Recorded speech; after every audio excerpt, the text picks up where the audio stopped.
Hello, this is Matt on the Moon Lambo channel. As I assume pretty much all of you are aware, Attorney John DEATON is running to replace Senator Elizabeth Warren. And I wanted to provide you a bit of an update because it's truly impressive, truly incredible the degree to which Attorney John DEATON, now a United States Senate candidate, has received intense support. Literally millions of dollars have flowed in to back John DEATON and defeat Senator Warren, who is unabashedly just completely anti-crypto. She's like the worst thing for crypto. If she had her way, we wouldn't have our opportunity for life-changing wealth. All the utility that comes with crypto, it wouldn't even exist if she got her way. She's happy to have a central bank digital currency, but Bitcoin, XRP, you name it, nope, nope, and nope. So there's a really cool story, and some neat things have been happening. And a couple of them I've mentioned recently. I mean, like Mark Cuban, billionaire Mark Cuban's backing Attorney John DEATON. There was this story from the other day. Ripple backs DEATON with $1 million donation in Senate race against Warren. So even right there, that was a $1 million pop going to the, in this case, it goes to the super PAC.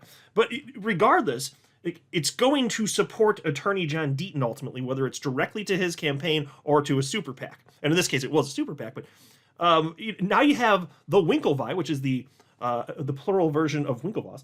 You have the Winklevi twins collectively donating $1 million to Attorney John DEATON so that he can defeat her. And I'm going to cover just one thing in this video, because there is this post that was written by Tyler Winklevoss, and it's a great post. I'm going to share with you the thing in its entirety. And I also wanted to mention at the outset, it's the coolest damn thing to me that this is the case. John DEATON, somebody from the XRP community who has fought literally for years to protect certainly all of crypto, but more specifically XRP holders, the XRP community. It could be the case that, and it very well could be, like John's got a real shot here, we could have an XRP community member in the Senate. I think that's the coolest damn thing. Like, what an incredible story this is. You know, in a matter of years to come, from somebody who wasn't known to becoming very famous in the world of crypto, protecting people in the world of crypto for years at an expense to himself in terms of time and money. And then, if this story concludes with him ultimately defeating Senator Warren, that's the coolest story I've ever freaking heard in my life. And I haven't given an update in a while, so I thought a nice little Sunday video would be to share with you an update on this front. And this has also happened, I'm sure you guys have heard by now, but Joe Biden has dropped out of the presidential race. He is not seeking re-election here, and I don't have any commentary on that because this is not a political channel, but it's just fascinating. We'll see what happens. He is putting his support behind his VP Kamala, but it's a completely anti-crypto administration, despite the lip service they've been paying over the last couple months or so. So we're at this inflection point. What's going to happen? Are we going to have a shift? Are we going to see that we end up with an administration that actually is pro-crypto? Are we going to get rid of Elizabeth Warren, who is the worst thing for crypto there ever possibly could be? Well, that's what we're going to be finding out.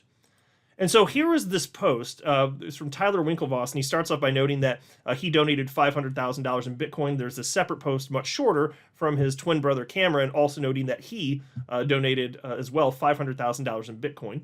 And so here's what Tyler wrote. Check this out. This is the coolest damn thing, and he articulates why he's supporting Attorney John DEATON, a member of our XRP community. Coolest damn thing on the planet. So check this out.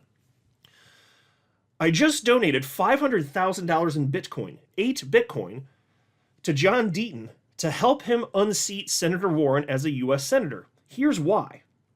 Elizabeth Warren is one of the single greatest threats to American prosperity. When it comes to crypto, she is public enemy number one. She's the chief architect and driver of the Biden administration's war on crypto.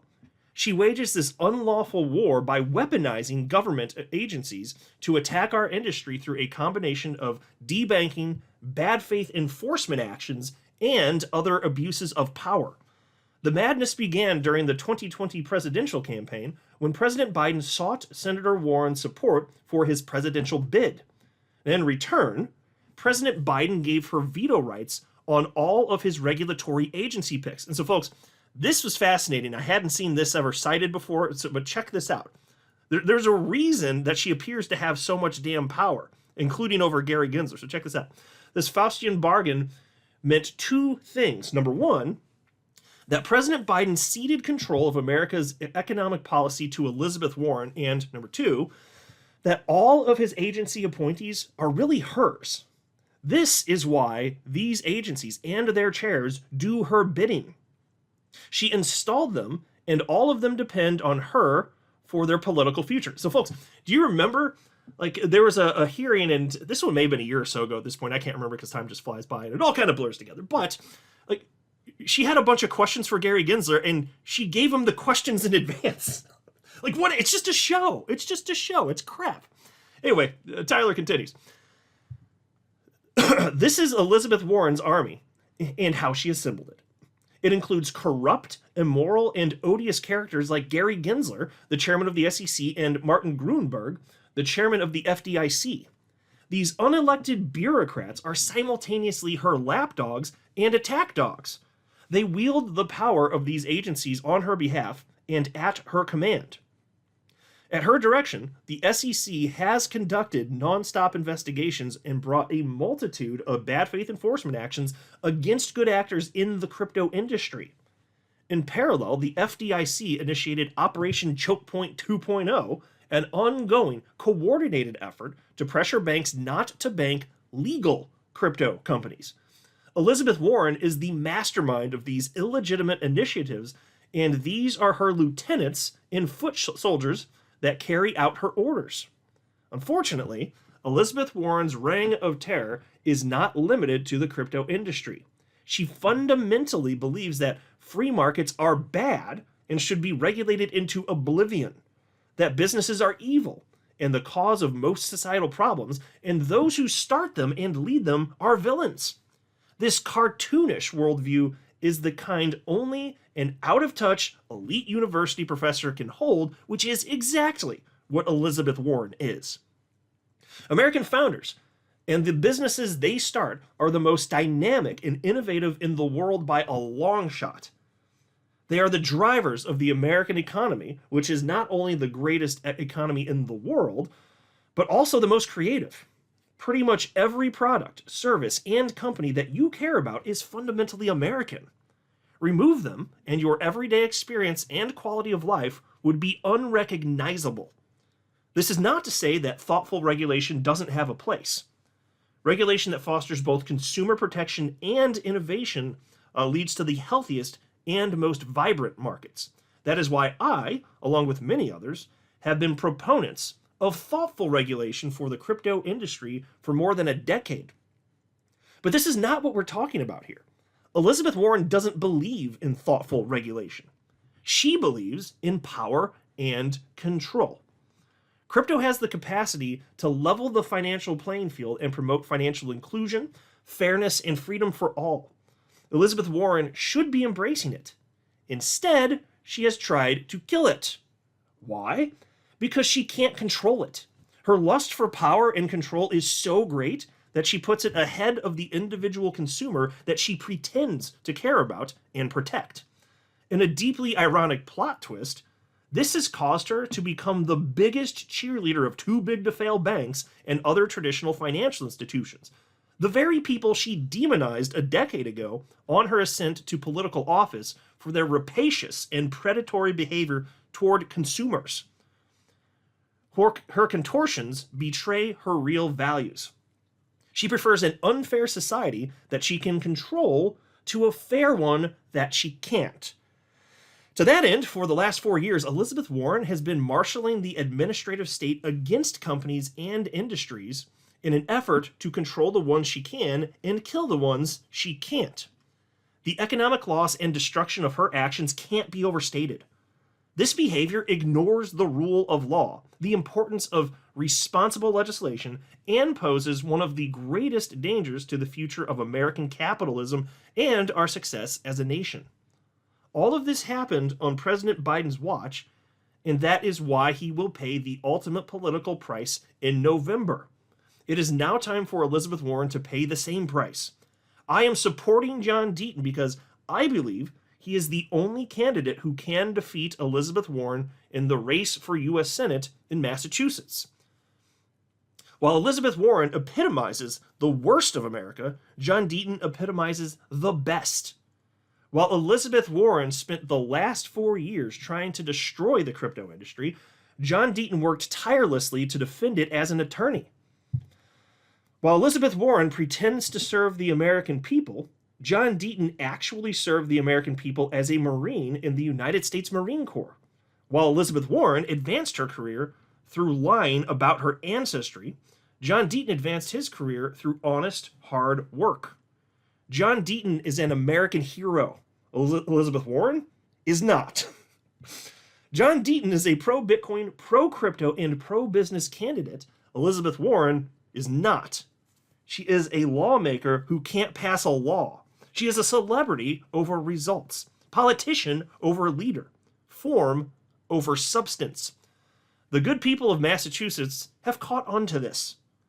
They are a fiercely intelligent and independent group of thinkers who are not afraid to elect a moderate pro-business Republican.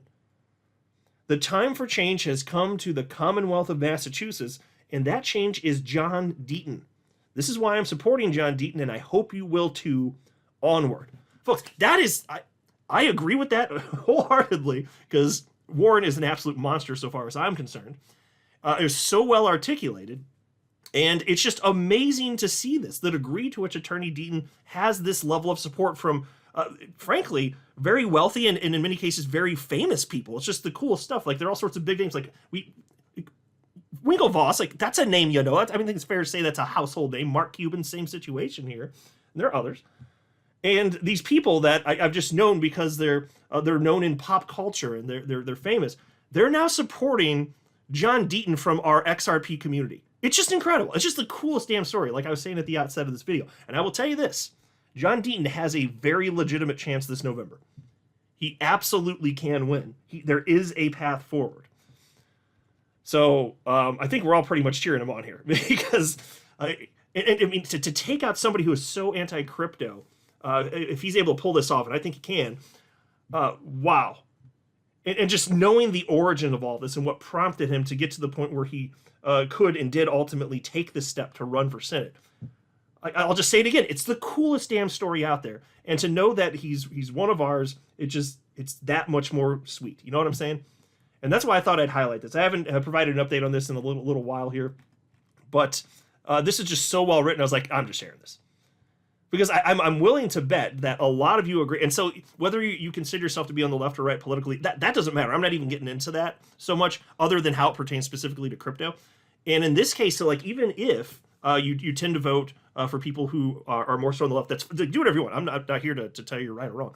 I'm just going to say, though, because it's very obviously true, and I think that if you read Intellectually Honest, all of you would agree that, you know, voting that particular way for someone like this, like especially the case of Senator Warren, it's not in your financial best interest, certainly not as it pertains to crypto. So if you want to vote, like, do whatever you want. I'm not telling you what to do, but I think that we should all live in reality and acknowledge, even if you vote that way, it's not in your interest. You're voting against your financial interest if you do that here.